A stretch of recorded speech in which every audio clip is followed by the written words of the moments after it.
23페이지 가겠습니다. 두 번째 하나님의 마음인데요, 하나님 지난주에 나눴던 긍휼하신 가장 기본적인 관점입니다. 나를 불쌍히 여기는 마음. 하나님께 나아가는 데 있어서 나를 불쌍히 여기는 이 마음에서부터 시작이 되는데요, 그 다음으로 하나님이 우리를 향한 어떤 마음을 갖고 계신가? 바로 구원하심입니다. 하나님은 우리를 구원하길 원하십니다. 24페이지를 가보니까요, 세 가지 상황을 그림으로 띄워놨는데요, 한번 첫 번째 상황은요, 새 옷에 토마토 주스를 흘려버렸습니다. 여러분, 이 상황이 되었을 때 두 가지 상황이 있어요. 이렇게 하면 어떻게 하면서 야단치는 상황이 있고, 그리고 반대로 그 아이의 상황 그리고 그 마음을 이해하면서 흘렸다는 것에 본인 스스로도 놀랐다는 것을 좀 생각하면서 괜찮니? 놀랬지? 그럴 수도 있는 거야 라고 말하는 상황입니다. 우리 한번 따라해 볼까요? 괜찮니? 괜찮니? 많이 놀랬지? 많이 놀랬지? 그럴 수도 있는 거야. 그럴 수도 있는 거야. 네, 여러분, 새 옷에 흘릴 수도 있는 거죠. 물론 아깝긴 하지만. 네, 두 번째 상황입니다. F, 시험에서 낙제했습니다. 유난히 공부하기가 싫었었나 봅니다. 그리고 공부가 재미없었습니다. 그때 한 반응은 이게 뭐니? 네, 이런 또 반응이 있고, 또 하나는 그래도 수고했어. 한번 저를 따라 한번 해볼까요? 그래도 수고했어. 그래도 수고했어. 여러분, F 맞았는데 수고한 게 뭐가 있어요? F 맞은 사람의 마음이 사실 더 제일 힘든 거죠. 나는 왜 이런 재미없는 공부를 하고 있는가? 나의 길은 어디 있는가? 앞날에 대한 늘 불안함과 두려움이 분명히 있을 텐데, 그리고 또 공부하기 싫은 마음도 있었을 텐데, 그 마음만 가지고 있다는 것도 이해해줘도 우리는 수고했어 라고 얘기를 해줄 수 있습니다. 그리고 마지막 상황인데요, 거짓말한 게 들통이 났습니다. 한 어머니는 이렇게 말합니다. 왜 거짓말했어? 이 거짓말쟁이야. 네. 그리고 또 다른 상황은, 다른 어머니는 이렇게 얘기를 합니다. 무슨 어려운 일이 있었니? 내가 도울 일은 없니? 거짓말한 게 들통이 난 상황인데 좀 반응이 많이 다르죠. 저를 따라서 한번 해보겠습니다. 무슨 어려운 일이 있었니? 무슨 어려운 일이 있었니? 내가 도울 일은 없니? 내가 도울 일은 없니? 네. 나는 이런 상황에서 누구든지 이런 참 도에 지나치는 실수와 다른 사람들이 나를 있는 그대로 받아들여주기 어려운 그런 어려움 속에 처하는 경우들이 종종 있습니다. 없는 사람은 없을 거예요. 여러분은 어떤 반응을 많이 들어오셨습니까? 그리고 또 여러분은 그 상대를 향해 어떤 반응을 하고 계십니까? 제일 중요한 거는 마지막 질문인데요, 그렇다면 하나님 아버지는 나를 어떤 마음으로 대하실까입니다.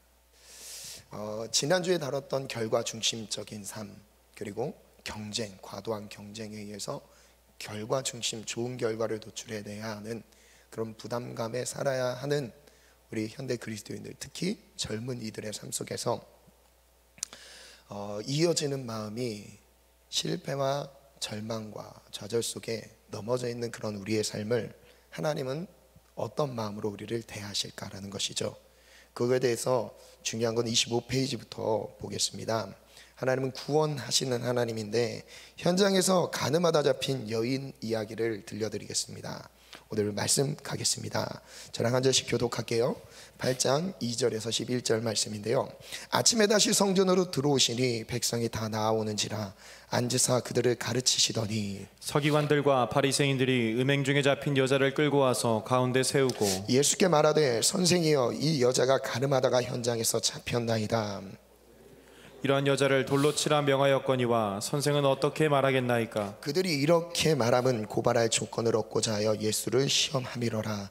예수께서 몸을 굽히사 손가락으로 땅에 쓰시니 그들이 묻기를 맞이 아니하는지라. 이에 일어나 이르시되 너희 중에 죄 없는 자가 먼저 돌로 치라 저를 하시고 따라 선포합니다. 죄 없는 자가 돌로 치라. 돌로 치라. 다시 몸을 굽혀 손가락으로 땅에 쓰시니 그들이 이 말씀을 듣고 양심의 가책을 느껴 어른으로 시작하여 젊은이까지 하나씩 나가고 오직 예수와 그 가운데 섰는 여자만 남았더라. 예수께서 일어나사 여자 외에 아무도 없는 것을 보시고 이르시되 여자여 너를 고발하던 그들이 어디 있느냐? 너를 정죄한 자가 없느냐? 대답하되 주여 없나이다. 예수께서 이르시되 나도 너를 정죄하지 아니하노니 가서 다시는 죄를 범하지 말라 하시니라. 아멘. 아멘. 첫 번째 질문인데요.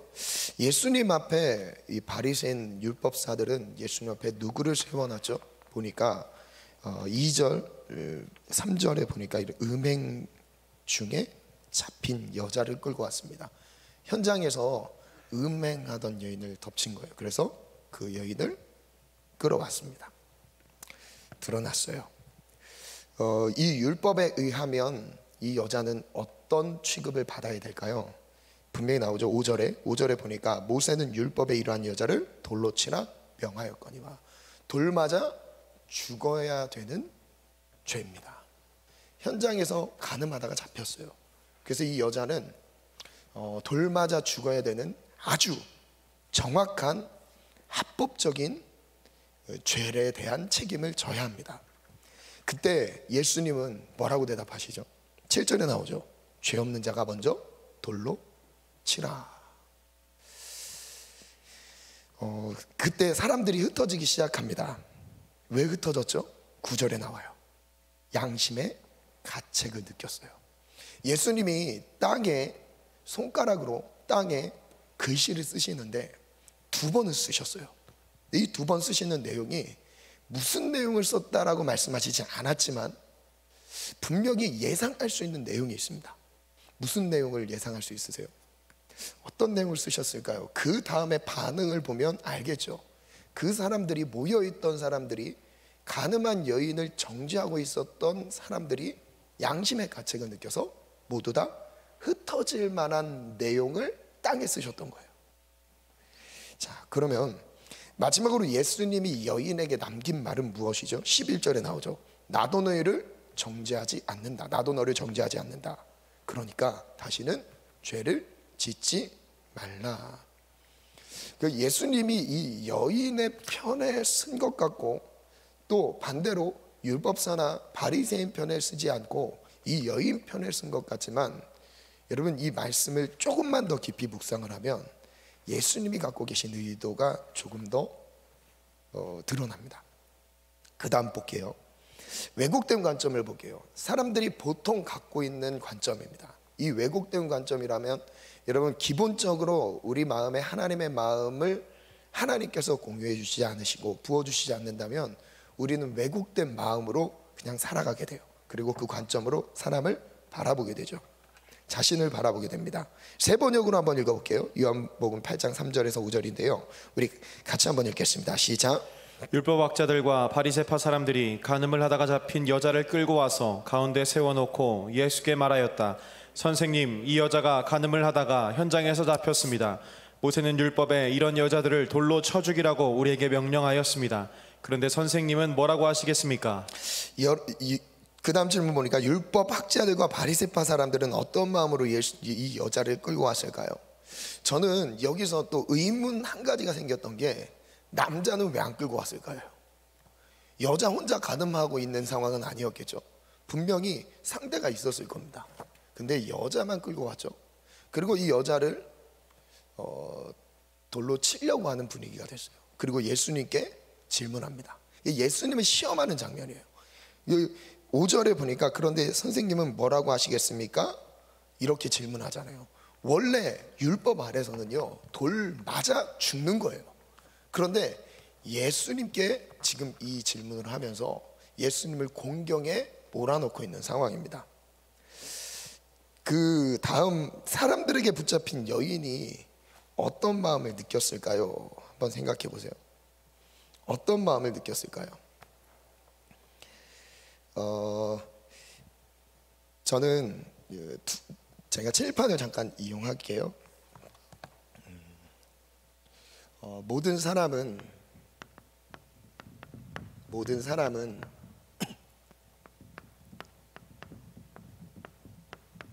죄인입니다.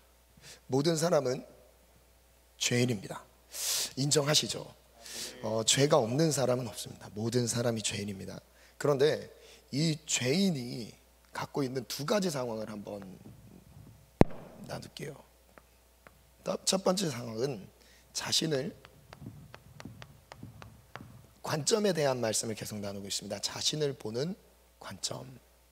죄 가운데 있는 나 자신, 나 스스로를 보는 관점과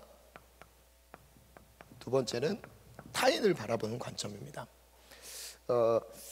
이제 여기서 두 가지 상황이 나오는데, 여기서 하나는 왜곡된 관점과 여기서는 하나님의 마음, 하나님의 마음이 있고요. 역시 왜곡된 관점과 하나님의 마음이 있습니다. 이 왜곡된 관점은 무엇이냐면 바로 자기 자신에 대해서, 죄에 빠져 있는 자기 자신에 대해서, 그래서 역시 정죄에 빠지는 거죠. 역시 중요한 건 정죄죠. 이 정죄에 빠질 때 나타나는 감정이 있습니다. 정죄에 빠졌을 때 나타나는 감정, 크게 두 가지 감정이 있는데, 하나는 두려움입니다. 두려움의 감정이 나를 지배하기 시작해요. 그리고 또 하나는 수치심이 나를 짓누릅니다. 두려움과 수치심에 의해서 계속 나 스스로를 바라보게 돼요. 두렵고, 왜냐하면 이 두려움은 왜 두렵죠? 하나님과의 관계에서 하나님이 심판하신다라는 것을 알고 있어요. 알고 있습니다. 자신 스스로 알고 있어요. 그래서 두려운 감정을 계속 느끼고 있습니다. 그리고 그 자체가 하나님 앞에 부끄러운 일이고, 드러났을 때 이 가늠하다 잡힌 이 여인처럼 수치심을 느끼고 있습니다. 이 여인이 느꼈던 감정이 저는 이 두려움과 수치심 같아요. 마치 창세기 3장에 보면 하나님의 말씀에 거역해서 선악과를 먹은 뒤에, 아담과 하와가 선악과를 먹은 뒤에 했던 반응이 무엇이죠? 자기의 수치를 알아차립니다.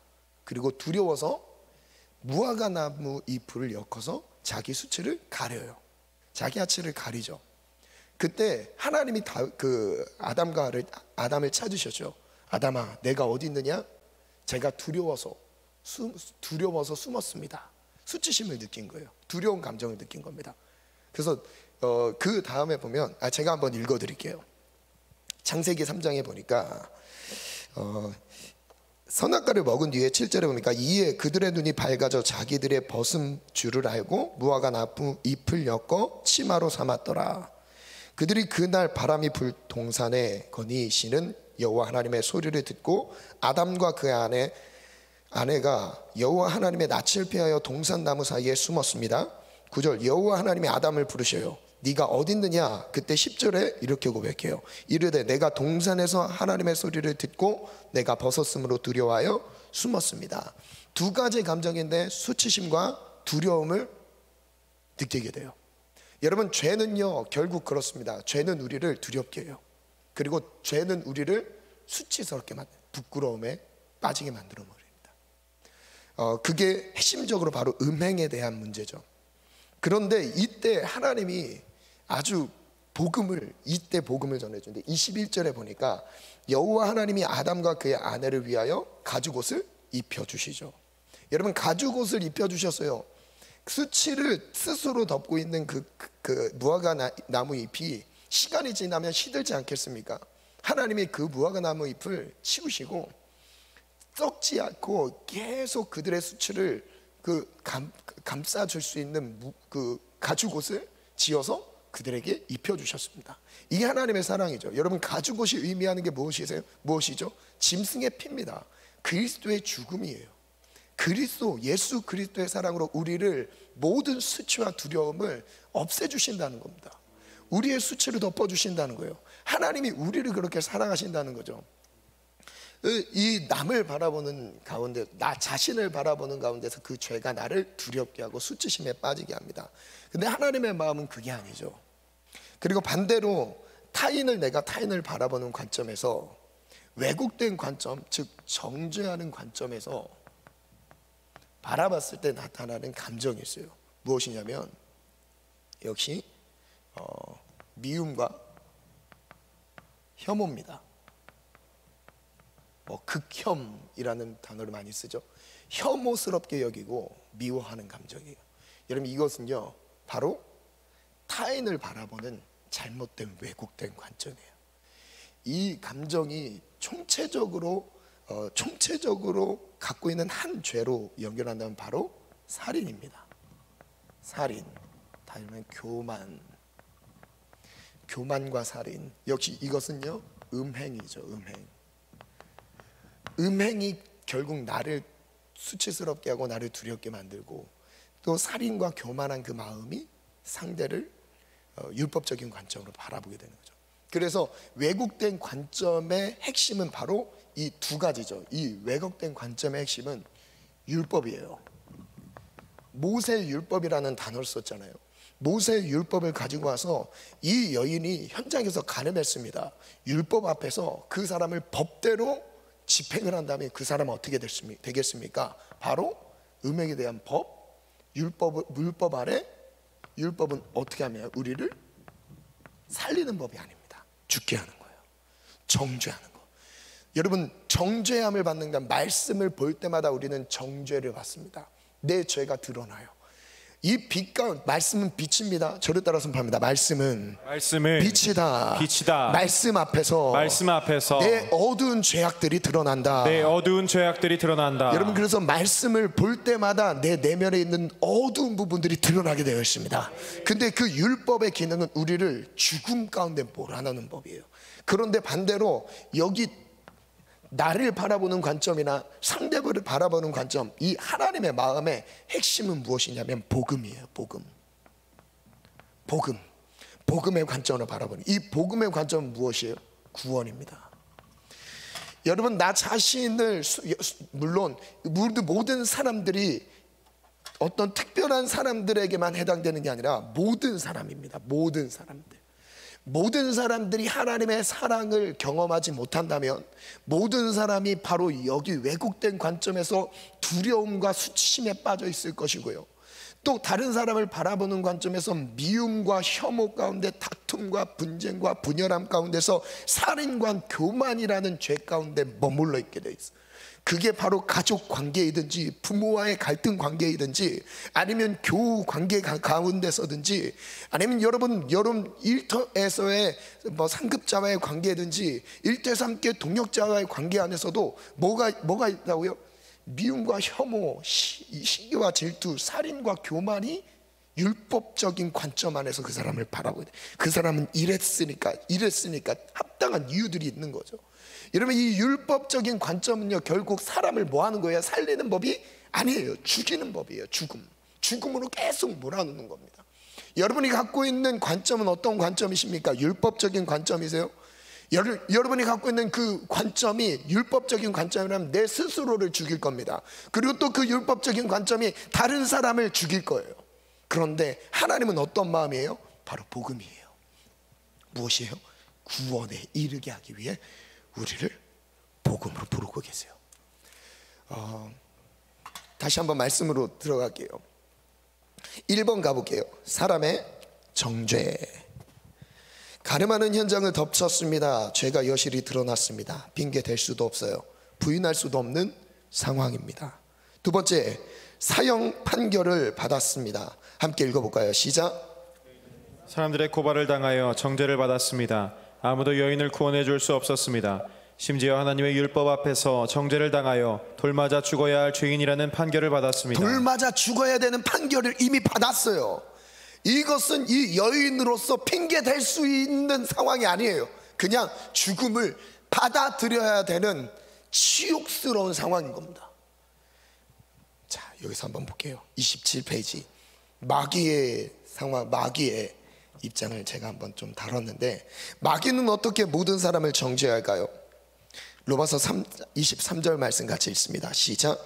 모든 사람이 죄를 범하였음에 하나님의 영광에 이르지 못하더니 요한일서 말씀 시작. 죄를 짓는 자는 마귀에게 속하나니 마귀는 처음부터 범죄함이라. 하나님의 아들이 나타나신 것은 마귀의 일을 멸하려 하심이라. 저를 따라 선포합니다. 모든 사람이 죄 가운데 있습니다. 죄 가운데 있습니다. 하나님의 영광에 이르지 못했습니다. 하나님의 영광에 이르지 죄를 못했습니다. 죄를 짓는 자는 마귀에게 속했습니다. 마귀는 처음부터 범죄한 자입니다. 우리 모든 사람의 상태가 어떤 상태죠? 죄 가운데 있다고 말씀하셨고 하나님의 영광에 이르지 못했다고 말씀하십니다. 즉 하나님과 우리 사이에 단절된 상황을 말씀하시는 거죠. 죄를 짓는 자는 누구에게 속했죠? 바로 마귀에게 속했다고 말씀하셨어요. 마귀는 처음부터 범죄한 자. 저를 따라 선포합니다. 마귀 이 새끼는 처음부터 범죄한 자다. 하나님의 아들 예수 그리스도께서 나타나신 일은 무엇이죠? 무엇 때문에 나타나셨어요? 마귀의 일을 멸하기 위해 오셨습니다. 저를 따라 선포합니다. 예수님은 마귀의 일, 죄 짓는 일을 멸하기 위해 오셨습니다. 즉 우리를 사망에서 건지시기 위해 오셨다라는 거예요. 율법에 의해서 사형 판결을 받아야 될 이 여인뿐만 아니라 나의 인생에 대해서 어떤 율법 앞에서도 우리는 이 죄를 피해 나갈 사람이 없는 거예요. 그 가운데서 우리를 건지시기 위해 오신 분이 누구시라고요? 예수 그리스도라. 그 예수 그리스도를 믿는 자가 구원을 받으리라. 에베소 2장 말씀 한번 읽습니다. 시작. 그때 너희는 그 가운데서 행하여 이 세상 풍조를 따르고 공중의 권세 잡은 자를 따랐으니 곧 지금 불순종의 아들들 가운데서 역사하는 영이라. 전에는 우리도 다 그 가운데서 우리 육체의 욕심을 따라 지내며 육체와 마음에 원하는 것을 하여 다른 이들과 같이 본질상 진노의 자녀이었더니. 여러분 마귀에 대한 원어적인 의미를 한번 띄워주시겠어요? 28페이지니까 마귀, 디아블로스, 헬라로 디아블로스라고 발음을 하는데 중상자, 중상모략하는 자죠. 이간하는 자, 이간질하는 자예요. 둘 사이에 끼어 있는 자입니다. 즉 하나님과 나 사이를 비집고 들어오는 자예요. 그리고 사람과 사람 사이를 이간시키는 거예요. 여러분 이간질을 하면 안 돼요. 아셨죠? 저를 따라서 보면 이간질을 하면 안 된다. 무조건 칭찬만 하자. 무조건 칭찬만 합니다. 하나님 나는 다른 사람의 허물을 보더라도 덮어주고 누설하지 않습니다. 예수님의 마음처럼 이간하지 않습니다. 여러분 그것을 있는 그대로를 막 들추면서 막 정의롭게 막 하는 것 같아도요, 결국 이간질은요 누가 하는 거냐면요 마귀가 하는 짓이에요. 아멘 좋습니다. 아멘. 이간 저를 따라합니다. 이간질은 마귀가 하는 짓이다. 여러분 나는 무조건 사랑하겠습니다. 우리 안에 이런 사랑이 있기 원합니다. 그래서 이 합성어인데 디아라는 말은 뭘 통해 뭐뭐 사이에 발로 역시 던지다 찌르다, 즉 이런 의미예요. 마귀는 하나님과 사람 사이를 분리시켜 사망을 가져오는 악한 영의 우두머리예요. 하나님과 인간 사이를 갈라놓아서 비집고 들어와서 사망을 집어던지는 놈. 이게 바로 뭐예요? 죄라는 거예요. 그래서 사람들은 무엇을 따랐죠? 에베소 2장 말씀 띄워주시겠어요? 2장 2절로 보니까 사람들이 따른 두 가지가 있죠. 세상 풍조를 따랐어요. 그리고 공중의 권세 잡은 자를 따랐습니다. 이 누구예요? 마귀를 따랐습니다. 그 다음 질문 보니까 본질상 진노의 자녀라고 부른 이유가 뭐예요? 자녀라는 단어를 끌어왔는데 원래 우린 하나님의 자녀입니다. 이 하나님의 자녀가 본질상 진노의 자녀라는 틀 안에 갇혀 있게 되는 이유를 두 가지로 말씀하셨어요. 하나는 육체의 욕심을 따라 지내는 거예요. 첫 번째가 육체의 욕심을 따라 지내는 거, 그리고 두 번째가 육체와 마음이 원하는 대로 하는 거예요. 여러분 본질상 진노의 자녀라는 의미는요 교회의 출석 여부에 달려있는 게 아니에요. 본질상 진노의 자녀라고 말씀하시는 그 기준은 어디 있냐면 나는 충성하고 있고 주의 일을 섬기고 있어서 진노의 자녀가 아니라는 게 아닙니다. 무엇이냐면 육체와 마음에 원하는 것을 하여 다른 이들과 같이 본질상 진노의 자녀가 되었다라고 말씀하시죠. 여러분, 그래서 우리가 넘어지고 쓰러지고 즉 죄를 짓게 되는 그 배후의 세력이 누구인지를 분별하셔야 되는 거예요. 여러분, 저를 따라 선포합니다. 내 뒤에 배후에 역사하는 사단을 분별하자. 그리고 예수님의 보혈의 능력으로 이기시길 축복합니다. 예수님의 보혈의 능력으로 일어나길 축복합니다. 여러분, 보혈 안에만 능력이 있습니다. 아멘. 그래서 그 다음 볼게요. 욕심대로 행하게 되는 이유가 무엇이죠? 8장 44절 띄워주세요. 함께 읽습니다. 시작. 너희는 너희 아비 마귀에게서 났으니 너희 아비의 욕심대로 너희도 행하고자 하는 이유가 무엇이죠? 아비 마귀에게서 났으니, 너희 아비 마귀에게서 났으니. 이 아비라는 단어, 아빠, 아버지라는 단어죠. 아버지가 누구래요? 마귀이기 때문에 욕심대로 행하게 된다, 그 얘기를 합니다. 그 다음에 욕심 아버지, 네 아비가 누구냐고 그거에 대해서 묻고 계신 거죠. 그 다음에 이어서 말씀하신 거 한번 또 읽어볼까요? 시작. 그는 처음부터 살인한 자요, 진리가 그 속에 없으므로 진리에 서지 못하고 거짓을 말할 때마다 제 것으로 말하나니 이는 그가 거짓말쟁이요 거짓의 아비가 되었습니다. 저를 따라 선포합니다. 마귀는 사단은 살인자이다, 거짓말쟁이다, 거짓의 아비이다. 하나님, 나는 당신을 아버지라 부릅니다. 하나님이 나의 아버지십니다. 여러분, 하나님을 아버지라 고백하시기를 축복합니다. 하나님이 나의 아버지가 되기를 원합니다. 하나님 나의 아버지라 고백하는 가운데서 하나님 내가 소속을 분명하게 하기를 원합니다. 이러면 사단에 의해서 사단에 눌려있는 삶이 아니라 하나님 우리가 죄 가운데 벗어나는 은혜가 있기를 우리가 누려지기를 축복합니다. 그 다음 1번 함께 읽어볼까요? 마귀의 지배 함께 읽습니다. 시작. 죄인이며 죄로 인해 마귀의 지배를 피할 수 없습니다. 즉 하나님의 말씀에 불순종하여 영적으로 마귀의 지배 아래 죽어있는 상태입니다. 마귀의 지배 아래 있어요. 우리는 그 다음 육체의 욕심. 시작. 마귀의 지배 아래 있다는 것은 육체의 욕심과 마음의 충동에 따르는 본능적인 형태로 드러납니다. 하나님, 저를 따라 선포합니다. 하나님, 제 육체의 욕심을 마귀에게 넘겨주지 않게 하시고 성령으로 정복하게 도와주옵소서. 그 다음 글을 한번 또 읽어보겠습니다. 시작. 모든 사람은 마귀의 지배 아래에서 다스림을 받기 때문에 하나님의 선하신 뜻을 알 수도 행할 수도 없는 영적으로 무기력한 상태에 놓였습니다. 그래서 마귀의 지배를 육체의 욕심을 따라 지내는 것입니다. 마귀의 지배 아래서 육체의 욕심을 따라 지내게 되는 거죠. 그래서 마귀의 정죄에 빠지는 사람들에게서 나타나는 육체적인 현상들이 있어요. 갈라디아서 5장 19절부터인데요. 육체 행실은 훤히 드러나는 것들입니다. 훤히 드러난대요. 감춰있지 않습니다. 크게 세 가지 요소로 제가 구분을 해봤는데, 이 세 가지 요소, 지금 갈라디아서의 말씀 안에서 나오는 이 죄인이라고 나오는 육체, 이 육체 열매 세 가지 큰 부류의 요소를 열거하고 있어요. 하나는 쾌락적인 요소입니다. 쾌락적인 요소고요. 두 번째는 미신적인 요소입니다. 우상 숭배, 마술, 점치는 것, 미신적인 요소. 여러분, 점치지 마세요. 점치는 거 죄입니다. 점치는 거 멸망이에요. 점치는 거 하나님을 믿지 않는 행위입니다. 절대 안 돼요. 그리고 세 번째가 무엇이죠? 관계적인 요소입니다. 한번 읽어볼까요? 그 다음부터 읽습니다. 시작. 육체의 행실은 훤히 드러난 것들입니다. 곧 음행과 더러움과 방탕과 우상 숭배와 마술과 원수 맺음과 다툼과 시기와 분냄과 분쟁과 분열과 파당과 질투와 술 취함과 흥청망청 먹고 마시는 노름과 그와 같은 것들입니다. 내가 전에도 여러분에게 경고하였지만 이제 또다시 경고합니다. 이런 짓을 하는 사람들은 하나님의 나라를 상속받지 못합니다. 마귀의 정죄에 빠져서 육체의 욕심 가운데 머물러 있는 사람들을 말하고 있는 거죠. 그래서 두 번째 질문 보니까 하나님은 육체 행실에 대해 경고하시는 이유가 뭐예요? 하나님의 나라를 상속받지 못하기 때문에 경고하시는 거예요.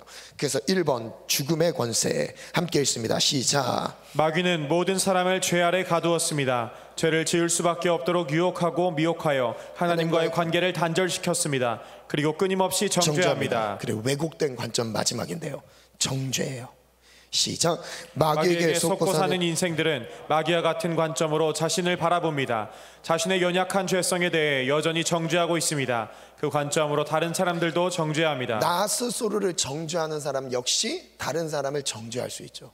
그리고 여러분, 다른 사람을 정죄하는 사람들 가만 들여다보면 자기 스스로에 대해서 용서를 잘 못합니다. 그럼 무엇이 필요하냐면 관점을 바꾸는 게 필요해요. 관점을 바꾸는 거예요. 즉 하나님의 사랑의 관점 안으로 들어가는 거예요. 그것만 있으면 충분합니다. 그 관점만 바뀌면 다 바뀌어요. 아멘. 그래서 관점의 전환이 일어났어요. 예수님의 구원하심, 예수님은 어떤 마음으로 죄인들을 바라보실까요? 그 나를 바라보실까요? 이 현장에서 가늠하다 잡힌 이 여인을 바라보셨을까요? 세 번역으로 제가 읽어볼게요. 그들이 다그쳐 물었습니다.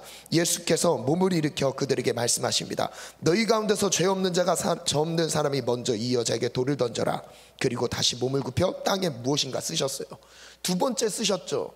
여러분, 땅에 쓰신 이유가 아까 전에 제가 자세히 언급은 안 했지만 이유가 분명히 있죠. 이 말씀을 들은 사람들은 나이가 많은 이로부터 시작하여 하나하나 떠나가고 마침내 예수만 남았어요. 그 여자는 그대로 서 있었다. 예수께서 몸을 일으키시고 여자에게 말씀하셔요. 여자여, 사람들은 어디 있느냐? 너를 정죄한 사람이 한 사람도 없냐? 여자가 대답했어요. 주님, 한 사람도 없습니다. 예수님께서 말씀하셨어요. 나도 너를 정죄하지 않는다. 가서 이제부터 다시 죄를 짓지 말라. 예수님은 가늠한 여자에 대해서 어떤 마음을 갖고 계시죠? 정죄하는 게 아니라 구원에 대한 마음을 갖고 계십니다. 구원하시려고 해요. 그럼 예수님은 땅에 무엇을 쓰셨을 것 같아요? 여러분, 여기에서 땅에 쓰셨다는 것에서 제가 이 부분을 묵상을 하면서 하나는 분명히 정죄를 당하고 있는 여인을 구원하기 위한 예수님의 그 구원하고자 하는 복음적인 관점인 거죠. 그리고 반대는 무엇이었냐면요, 반대는 제가 묵상을 하면서 정죄하는 사람 쪽에 서봤어요. 내가 그 현장에서 가늠한 여인을 손가락질을 하고 있는 정죄하는 사람 입장에서 딱 서봤을 때, 예수님이 뭔가 땅에 쓰셨을 때 사람들이 왜 흩어졌을까를 생각해 보니까 예수님은 그 사람들에게도 지금 복음을 전하고 계신 거예요. 즉 땅에 쓰셨던 내용이 뭔지 몰라요. 아무튼 뭐 둘 중에 하나 아닐까요? 모든 사람은 죄인이다, 돌로 칠 자격 없다, 이런 내용 아닐까요? 다 죄인인데 누가 돌로 치겠느냐, 그 하나님의 심판은 하나님께 맡겨라, 어떤 내용인지 모르겠지만 이런 종류의 내용들이 담겨 있지 않았을까요? 예수님이 땅에 쓰셨을 때. 그 아니면 그거 돌로 치는 거 살인죄다 이렇게 할 수도 있는 거죠. 어떤 건지 모르겠어요. 그러나 쓰셨을 때 흩어졌다는 것은 누구를 위해 쓰셨다는 거예요? 저는 흩어진 무리들을 위해 쓰셨다라는 마음도 들었어요. 지금 살인과 혐오, 미움과 막 그 가운데 가득해 있는 바리새인과 율법사들을 위해서 그들을 또 복음적인 관점으로 바라볼 수 있도록 그들을 양심을 찌르시는 거죠. 오늘 우리가 나 스스로를 바라보는 관점도 그렇고요, 내가 타인을 바라보는 관점 안에서도 미움과 살인, 그리고 분노와 혐오와 같은 잘못된 감정에 사로잡혀 있을 때 여러분, 그 관점이 어디서부터 시작됐는지를 분별하시기를 바랍니다. 아멘. 아멘. 하나님이 오늘 이 가늠하다 잡힌 여자만을 사랑하셨던 게 아니라 지금 이 흩어진 무리들을 향해서 주님이 말씀하고 계신 거예요. 왜 사람들은 예수님의 말씀을 듣고 흩어졌죠? 자신이 죄인임을 인정했던 거예요. 1번 읽겠습니다. 죄 없는 자가 먼저 돌로 치라. 시작. 여인을 정죄하고 있던 사람들은 양심이 찔렸습니다. 그들도 죄인이기 때문입니다. 정죄하던 모든 사람들이 흩어졌고 이제 예수님 앞에 섰습니다. 나도 너를 정죄하지 않는다. 읽습니다. 시작. 예수님은 아무도 정죄하지 않으십니다. 그리고 죽음을 불러오는 죄에서 우리를 구원하십니다. 다시는 죄를 짓지 말아라. 읽습니다. 죄 때문에 죽음에 이르게 되었습니다. 죄가 우리를 죽음 앞으로 끌고 갑니다. 여러분, 죄가 우리를 죽음 앞에 끌고 갑니다. 죄가 우리를 죽음 앞으로, 율법 앞으로 끌고 가요. 사형 선고를 받게 만듭니다. 그러나 반대예요. 예수님은 우리를 정죄하지 않지만 죄를 짓지 말아야 할 것을 말씀하십니다. 정말 오늘 중요한 말씀이죠. 요한복음 3장 16절입니다. 17절 말씀이 있습니다. 시작. 하나님이 세상을 이처럼 사랑하사 독생자를 주셨으니 이는 그를 믿는 자마다 멸망하지 않고 영생을 얻게 하려 하심이라. 저를 따라 선포합니다. 하나님이 세상을 이처럼 사랑하사 나를 사랑하사 독생자 예수님을 보내주셨다. 예수님을 믿는 자마다 멸망하지 않고 영생을 얻게 하신다. 하나님 나에게 영생을 주소서. 예수만을 믿게 하소서. 그리고 17절 저를 따라 선포합니다. 하나님이 그 아들을 세상에 보내신 것은 세상을 심판하려 하심이 아니요 세상을 구원받게 하려 하심이라. 세상이 구원받게 하려고 예수님을 보내셨습니다. 아멘. 심판이 목적이 아닙니다. 정죄가 목적이 아닙니다. 구원입니다. 아멘. 복음의 능력은 바로 구원에 있습니다. 아멘. 여러분 우리의 관점을 돌리시길 바라요. 정죄하고 심판과 정죄와 그 안에 죽음과 남을 미워하고 살인하고 내 스스로를 부끄럽게 수치심과 두려움 가운데 몰아넣고 있던 그 마음의 방향을 오늘 그 관점을 바꿔보세요. 그 관점은 무엇이에요? 그리스도께서 십자가의 죽음으로 나를 사랑하셨다. 아멘. 그 사랑으로 나를 바라보고 계신다. 그 사랑으로 영혼을 사랑하게 하신다. 아멘. 구원하신다는 거예요. 오늘 그 구원의 방향이 오늘 우리를 향한 관점이 되기를 원합니다. 아멘. 내가 나를 바라보는 그 관점 안에서 이제 다른 사람을 바라보는 관점도 복음의 능력으로 세워지기를 축복합니다. 아멘. 반주 준비해 주시고요. 마지막 부분 히브리서 2장 14절 15절 18절까지만 한번 읽고 마지막 글 읽고 마치겠습니다. 함께 읽습니다. 이 자녀들은 피와 살을 가진 사람들이기에 그도 역시 피와 살을 가지셨습니다. 그것은 그가 죽음을 겪으시고서 죽음의 세력을 쥐고 있는 자 곧 악마를 멸하시고 또 일생 동안 죽음의 공포 때문에 종노릇하는 사람들을 해방시키시기 위함이었습니다. 잠깐만요. 멈추겠습니다. 세 번역인데요. 자녀들은 살과 피를 가진 사람들이기에 우리가 살과 피를 갖고 있다는 거죠. 그렇기 때문에 예수님도 이 땅에 하나님이시지만 살과 피를 가지고 이 땅에 오셨어요. 하나님이신데 우리와 똑같이 살과 피를 가진 인간이 되어서 이 땅에 오셨어요. 이것을 성육신이라고 하죠. 이게 바로 예수님이에요. 예수님도 역시 살과 피를 가지셨어요. 그것은 그가 죽음을 겪으시고서 예수님이 실제 우리가 당할 죽음, 즉 율법 앞에서 당할 죽음, 이 죽음을 예수님이 율법 앞에서 십자가에서 매달려 죽으셨습니다. 예수님이 율법 앞에서 공의에 의해서 사형 판결을 받으시고 죽음 가운데 버려주셨어요. 그 죄는 예수님 자신의 죄가 아니라 신성모독죄가 아니라 자칭 하나님의 아들이라고 하는 신성모독죄로 죽은 것 같았지만 예수님이 죽었던 이유는 온 인류의 죄를 담당하시고 죽으셨던 거예요. 짊어지셨기 때문에 죽으셨던 거예요. 예수님의 죽음은 나의 죽음의 내용과 달랐습니다. 나의 죽음을 가지고 내 죄악을 대속하여 죽으셨던 죽음이었어요. 여러분 이것이 복음입니다. 그래서 이어서 이렇게 말씀하세요. 죽음을 겪으시고서 죽음의 세력을 쥐고 있는 악마를 멸하셨어요. 죽음의 세력, 사망의 권세를 잡고 있는 이 사단을, 마귀를 멸하시기 위해서 죽으셨다는 거예요. 죽음으로 멸하셨던 거예요. 죽음으로 죄를 없애셨다는 겁니다. 여러분 죄의 싹은 사망입니다. 그래서 예수님이 죽음으로 우리의 죄를 대속하면서 죄를 없애신 거예요. 이 없애신 겁니다. 그것을 바로 대속함을 받았다는 거예요. 속죄함을 받았다는 겁니다. 용서의 차원이 아니에요. 있지만 없는 걸로 해줄게가 아닙니다. 없애신 거예요. 이게 바로 속죄의 은혜예요. 용서의 차원과 다릅니다. 우리가 할 수 있는 용서의 수준이랑 다른 차원의 은혜를 우리에게 허락하셨어. 그게 바로 무엇이라고요? 속죄라고요. 저를 따라 선포합니다. 속죄의 은혜. 속죄의 은혜. 나의 죄악을 대속하셨다. 대신 담당하셨다. 그래서 예수님이 죽으셨던 겁니다. 그래서 그 죽음으로 마귀의 세력을 멸하셨던 거예요. 죽음을 잡고 온 인류를 뒤흔들고 있는 두려움과 수치심 가운데 몰아넣고 있는 이 사망의 권세를 멸하셨던 거예요. 사단의 대가리를, 뱀의 머리를 밟으셨던 겁니다. 이게 바로 십자가의 죽음이었어요. 여러분, 바로 그래서 이어서 이렇게 말씀하세요. 죽음의 세력을 쥐고 있는 마귀를 멸하시고 또 일생 동안 죽음의 공포 때문에 종노릇하는, 죽기를 무서워하여 공포 가운데 있는 죽음의 종노릇하고 있는 인생들을 구원하시기 위해, 해방시키기 위해 이 땅에 오셨다고 말씀하세요. 이게 바로 예수님의 복음입니다. 십자가의 복음입니다. 그는 몸소 18절 같이 읽습니다. 시작.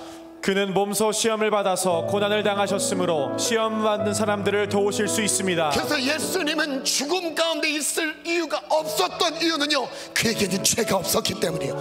우리의 죄를 담당해서 죽음을 치르시고 부활하셔서 지금도 우리를 영원토록 구원하실 수 있는 능력의 주님이십니다.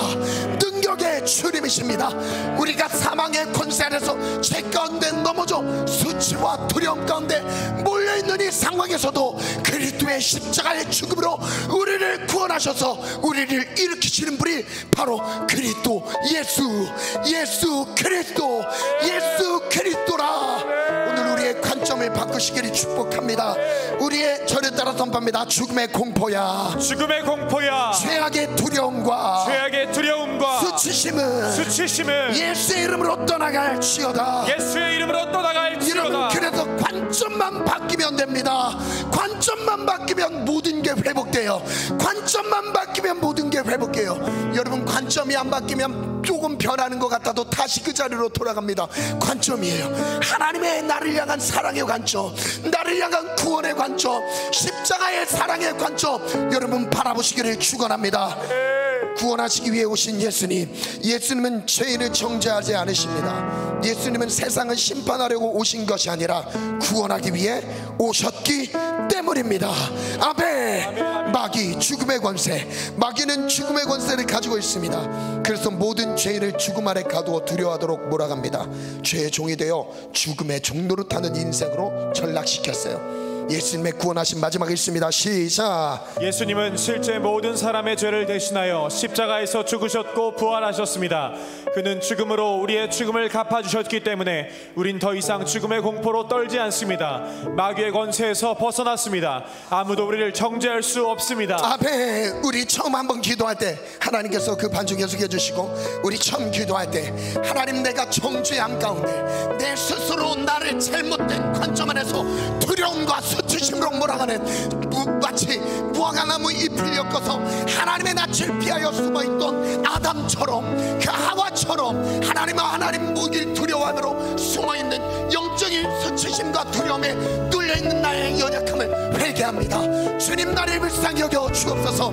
주님, 내같이 정죄함에서 벗어나게 하여 주시고 나를 구원하시는 가죽 옷을 입혀주시는 주님 그리스도의 사랑 안으로 나가게 도와 주옵소서. 우리 다같이 주여 삼창 기도합니다. 주여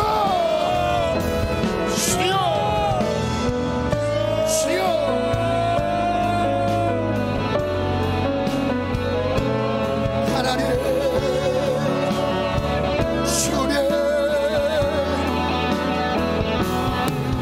하나님이 세상을 이처럼 사랑하사 독생자를 주셨으니 예수를 믿는 자 멸망치 않으리라. 하나님, 나를 짓눌렀던 하나님 모든 수치심과 두려움에서 벗어나게 도와주옵소서.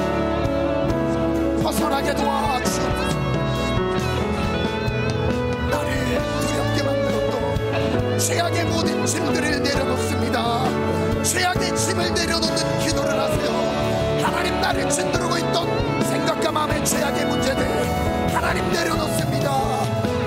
앞에 내려놓습니다. 주여,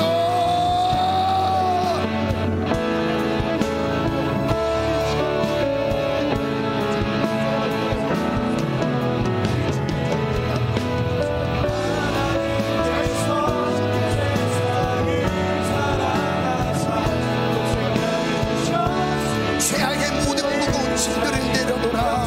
죄악을 내려놓으라. 주님 나에게 사랑을 보이십니다. 구원을 하길 원하십니다. 죄악의 모든 무거운 짐들을 내려놓으라. 모든 사람이 죄 가운데 있다. 한 주 동안에 내 삶을 짓눌렀던 모든 더러운 죄악들을 내려놓습니다. 하나님 내려놓습니다. 주여,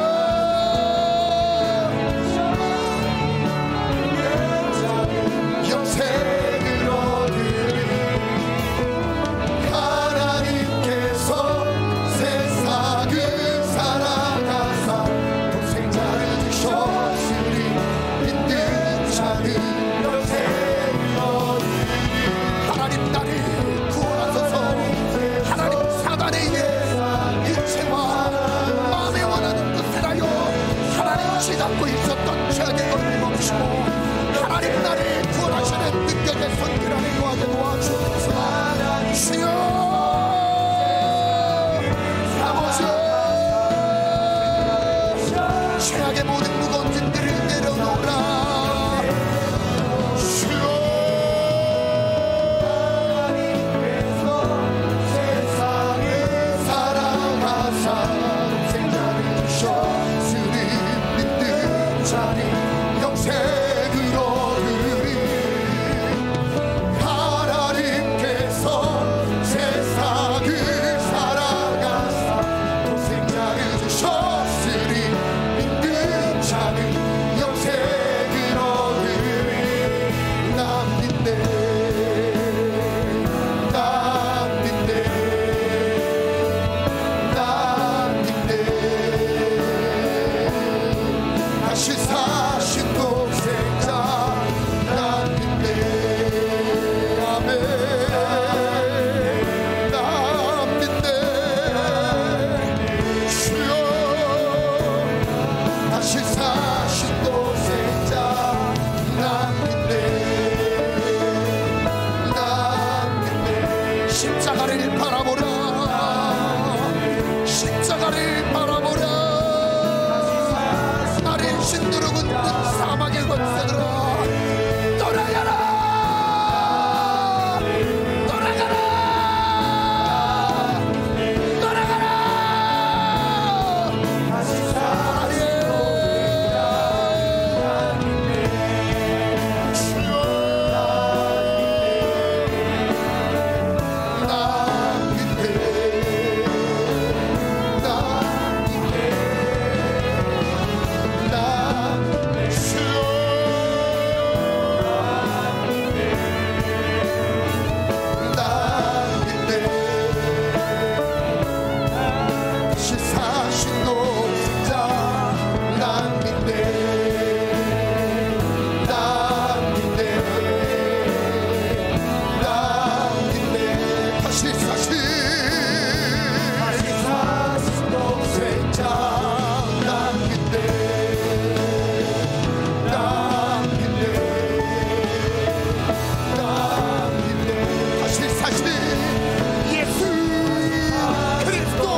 하나님 청주함에서 벗어나기를 원합니다.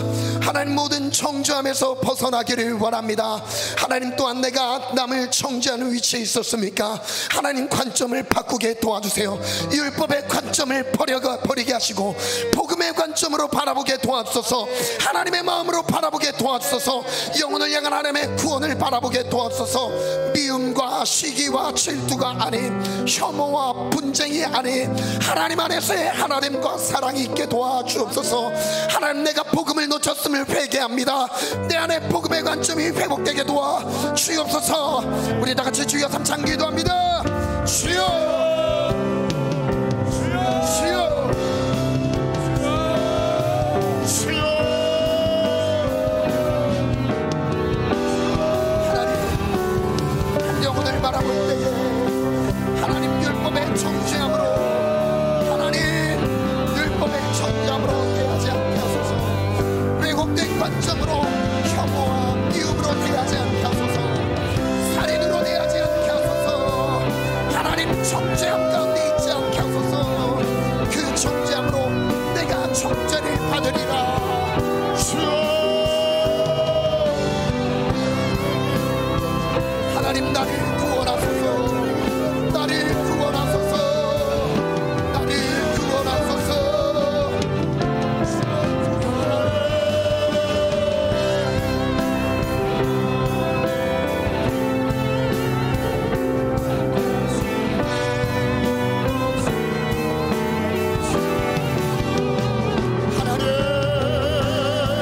정죄하고 판단했던 것 회개합니다. 정죄하고 판단했던 것 회개합니다.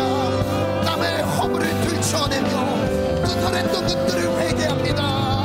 하나님 용납하지 않고 용서하지 않고 하나님 그들을 있는 모습 그대로를 받아주며 그를 위해 충고하기보다 이웃과 분쟁 가운데 속았던 것들을 회개합니다. 하나님 살려주소서. 살려주소서.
기도 제목에 마음에 감동이 있으신 분들은 자리에 일어남으로 하나님 앞에 서서 기도하겠습니다.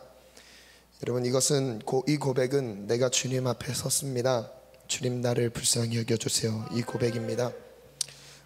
자리에 일어서도 되고 또 무릎을 꿇으셔도 됩니다. 첫 번째 기도 제목입니다. 나 스스로의 정죄함에서 벗어나지 못했던 내 마음 관점을 하나님 벗어버리고 하나님을 나를 향해 구원하기로, 그리고 구원하기를 바라신 하나님의 마음을 느끼기를 원합니다. 그리고 그 안에 들어가기를 원합니다. 수치심과 두려움에 빠져있는 지체들이 있습니까? 이 시간 자리에 일어남으로 하나님 앞에 반응하겠습니다. 두 번째 기도 제목을 드리겠습니다. 하나님, 제가 남을 판단하고 정죄하며 남의 연약함을 들추기도 하고 말을 옮겼던 죄인임을 고백합니다.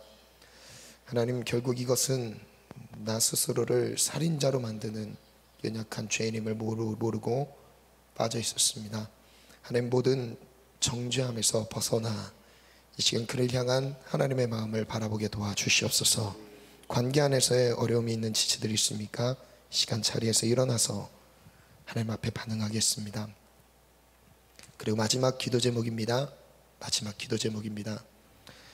사탄 마귀의 관점으로, 그리고 결국 육체의 욕심으로 하나님 나를 잘못 내어줬던 것들을 회개합니다. 이제는 악한 영들을 정복하겠습니다. 예수의 이름으로 정복하겠습니다. 예수의 이름으로 승리하겠습니다. 예수의 이름으로 승리할지어다. 예수의 이름으로 승리할지어다. 하나님, 왜곡된 관점에서 돌아서게 도와주셔서 마귀의 모든 정죄에서 벗어날지어다. 예수의 이름으로 벗어날지어다. 고백 있으신 분들 자리에서 일어나겠습니다. 우리 두 손 높이 들고 주여 삼창 통성으로 기도합니다. 주여